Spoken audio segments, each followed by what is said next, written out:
Ora baay'ataa jechuun anaan nan baasu dharraa budduuqseen sin eebbisaa eebba koo fudhaan irraa dallaan keessan ameessa balballi keessan jabbii dhala seenaa kabaju siniif haa laatu rabbi.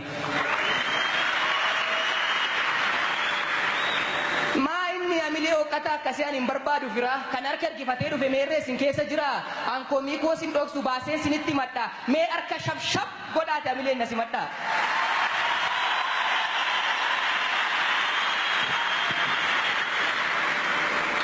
Amilee keessan kanaaf galatoomaa ulfaadha qabeenyaan hunda caalaa warra dhabee fuulaadha umuriidhaan bubbulaa waggaa kuma jiraadha hiixattan gaarii malee amaaf rakkoon qabina ciiftan irribaaf abjuu deemtan qalbiin dhabina qooddees moggaastu maqaa baluuf abaluu jinniin teestaadhaan da'ee biyyootti ishee dabalu.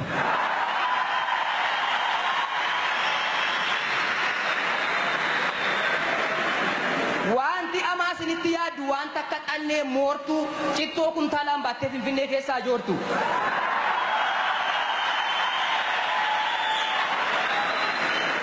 Sagantaa kana xumuree isinumaa gabba'u lootorii biyyoolessaarraa misejjiin sinaa ga'u. Warra immoo yakkaa keessan malee quba sinitti qabu buna dhuguuf dhaqanii isaanumaa gattaa'u jabanaan jalaa cabu.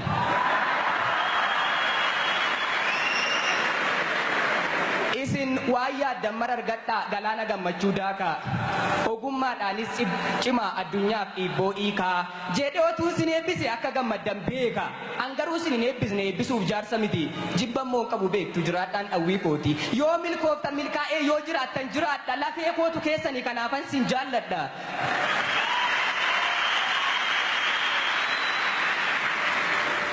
Oromoo koo lammii koo warra hin qabne seenaa duufaa gaafan simbira oolu otuun buddeena nyaatiin foolii keessanii kuufaa.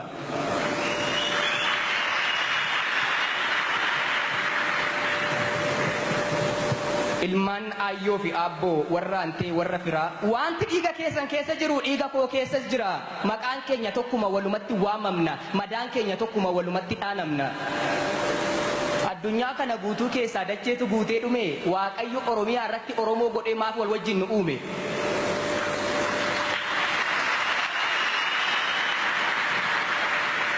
Awurooppaatti nu nuumu biyya duunqa roominaa bonaaf ganna ba'utti biyya rifeensiif jireenyi keenya hunduu nuuf luucca'utti. Eeshiyaattoo nu nuumu ija xixinnoo faana yoo barbaanne Chaayinaa yookiin Kooriyaa taana.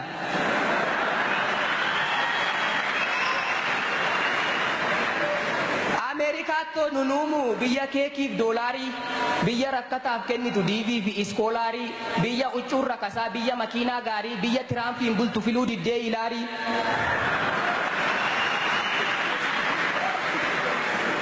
Awustiraaliyaatto nunuumu biyya piizaa cuffannu biyya amma iddoo jirbaatti kobbortaa keenya uffannu addunyaa guutuu keessaa dacheetu guutee dhume Waaqayyo maaf wal wajjin addanatti nu uume.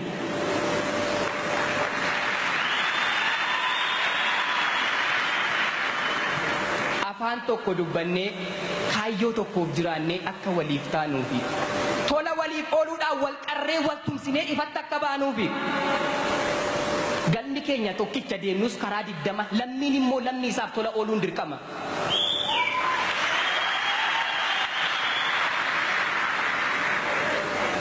Otuu jirtuu hojjedhu lammii keef ta'i ifa erga duute homaan gootu moofaadhumaan maramtee saanduqa taa'uu qofa.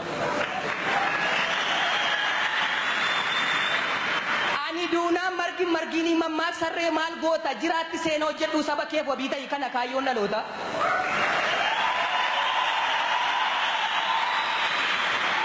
Lammii keef yaaduu feenaa yaaduudha yeroo kamuu gaafuma buna gurguratte rakkata arbaa taffeeruun tololtummaan jedhamu. Namaaf fatfatoo laattee gaafa ayyaana masqalaa tola ooleera jettee reediyoof gaazexaatiin hin odeessiin galgala.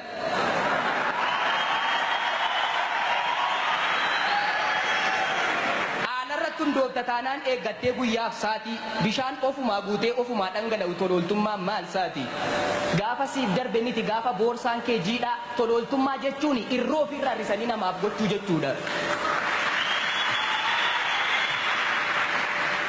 Yoo qabaatte qabeenyaa kee yoo beekte beekumsa kee fuudhii gabbayyi gola waan dandeessu hundumaan lammii kee ooli tola funyoo wal qabatteetu arba guddaa saa'iiti dhamni jaalalaan dhugan akkuma aannaniiti.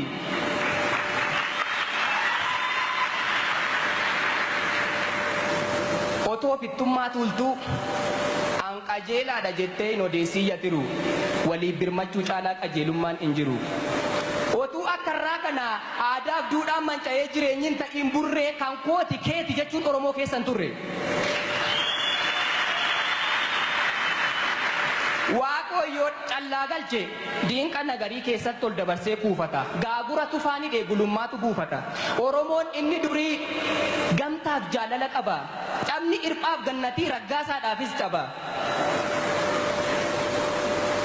Ofittummaadhaan gogee harkin dacha'u akkokko manni yoo gargar ta'e iyyuu kaayyoof jireenyi tokko. Oromoon inni durii Oromoon inni qaata ofii isaa gabuu buleeyyuu waliif sukkuumee laata. Otuun harka dhiqatee manaa buddeena nyaatu yoo namni diidaa dhufe gabatee qalam godhee gara diinqaatti hin kaatu.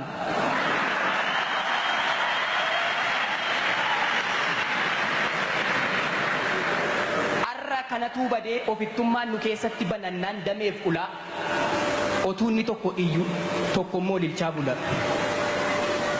Otuunni tokko daaree ofitti uffachuu kajeelu harca'aa baala mukaa kaanii fuccuun tuulamee saanduqa keessattu ga'a. Inni tokko nyaata tuffatee coomayyuu yoo laataniif takkaa ciniinee dhiisa.